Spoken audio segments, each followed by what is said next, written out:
अस्सलाम वालेकुम नाज़रीन, मैं हूं आसिफ जट। सीमा हैदर इस वक्त भारतीय एजेंसियों के हाथ में है।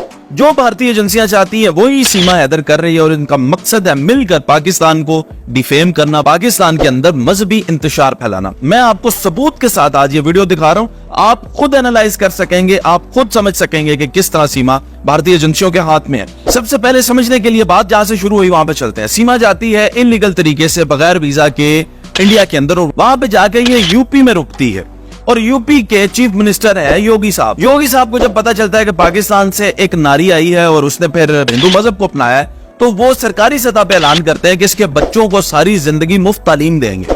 फिर उन्होंने कहा हर तरह की प्रोटेक्शन देंगे। फिर उन्होंने कहा सीमा को नेशनैलिटी देंगे। अब सवाल पैदा होता है इतनी सारी प्रिविलेजेस सीमा को क्यों मिल रही है? मेजर गौरव आर्या जो कि हमेशा पाकिस्तान के हवाले से बकवास ही करते रहते हैं, जिंदगी में पहली दफा उसने एक कमाल की बात की और वो बात उसने ये की कि नेपाल के रास्ते से जो लोग इंडिया आ रहे हैं, अगर सीमा आई है तो और भी लोग आ सकते हैं। ये कल पहली दफा अपना मुंह खोला मेजर गौरव आर्या ने सीमा केस पे। जी मेजर साहब, मैं आपको बताता हूँ, वाकया ही बहुत सारे पाकिस्तानी नेपाल के रास्ते से इंडिया में घुसे हैं। ये आपने बिल्कुल दुरुस्त तज्जिया किया। मैं आपको एविडेंस के साथ बताता हूँ। सितंबर 2022 में जाएं, इकरा नामी लड़की जो कि लूडो स्टार गेम खेलती थी और लूडो पे उसने मुलायम सिंह जो कि यूपी का ही था उससे मोहब्बत कर ली। 26 साल मुलायम सिंह, तो आपको याद होगा, मुलायम सिंह से मोहब्बत की, वीजा अप्लाई किया, इंडिया ने नहीं दिया। फिर उसने भी यही रास्ता इख्तियार किया, वो नेपाल से गई, नेपाल से जाकर वो भी भारत में गई, यूपी में रही। सितंबर 2022 से लेके जनवरी 2023 तक इकरा इंडिया में थी। फिर क्या हुआ कि उसने भी हिंदू मजहब अपना लिया, उसको भी वहां पे बड़ा लोकल सतह पे वेलकम किया गया, लेकिन उसको किसी पड़ोसी ने नमाज पढ़ते देखा, फिर उसको डिपोर्ट कर दिया गया। मुलायम सिंह पे 420 का पर्चा दिया गया, जिसका घर था उस इंसान पे भी पर्चा दिया गया।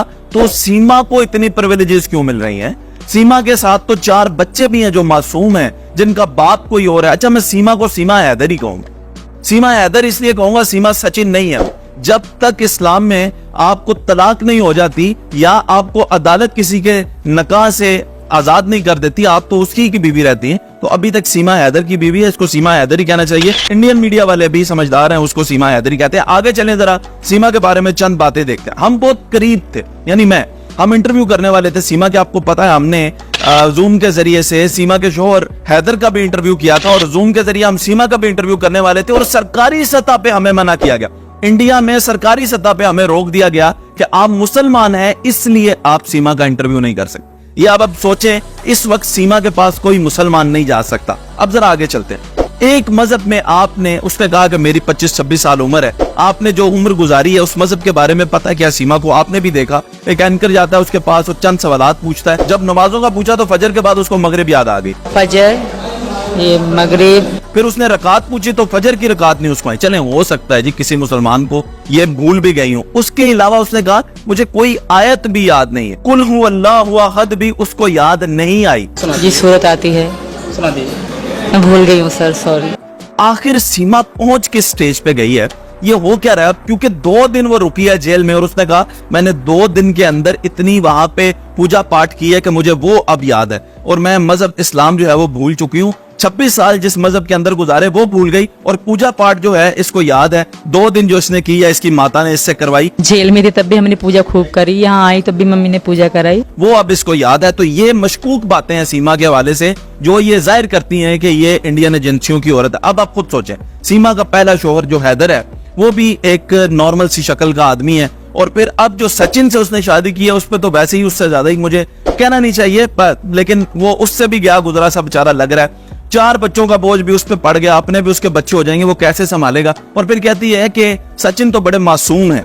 आपने देखा होगा कितने भोले हैं वो। अब सवाल पैदा होता है कि इस औरत को आखिर क्या तकलीफ थी? मेरे पास ये भी इसी के इलाके से सोर्सेज आ रहे हैं कि सीमा की इस हैदर से पहले भी कोई शादी हुई थी। अभी तक कंफर्म नहीं है, बंदा सामने नहीं आया, इसलिए मैं नाम लेके नहीं बता रहा, लेकिन मैं कह रहा हूं आपको कि मेरे पास मैसेजेस मौजूद हैं जब मुझे किसी ने सीमा के इलाके से फोन करके बताया कि इसकी पहले भी शादी थी। तो ये तीसरा भी निकल सकता है। तो जो कहता है एक बार जो बिकता है वो बार बार बिक जाता है। हो सकता है सीमा सचिन को भी बहुत जल्दी छोड़ दे और छोड़ देगी। आप देखेंगे इसके नताइज बड़े संगीन होंगे। आगे बढ़ते हैं, जरा मशकूक बातें और समझें।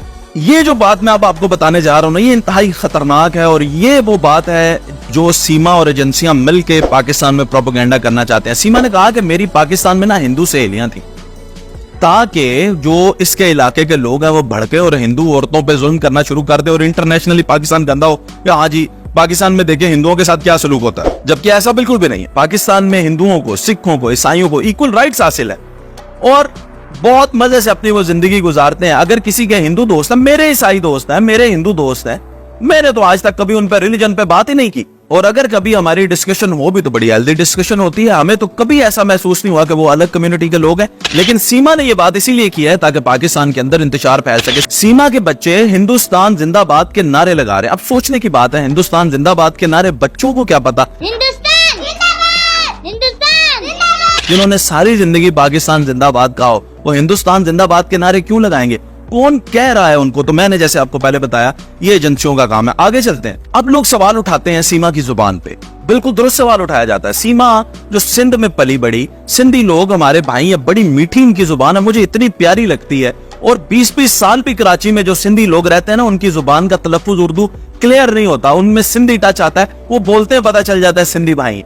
ये कैसी सिंधी औरत है जो अपनी जुबान को भूल गई, हिंदी को इतनी फरावानी से बोलती है जैसे इसकी माँ ने जब इसको जन्म दिया तो ये काली माता के पास ही बैठी थी और वहीं से इसने हिंदी सीखी हो। आप देखें इतनी फ्लुएंट ये हिंदी के अंदर, जैसे कोई कमाल की उधर की कोई एक्टर है, कोई इसका बड़ा कोई बैकग्राउंड है और फिर उसके साथ साथ अंग्रेजी 5वीं जमात ये फेल है।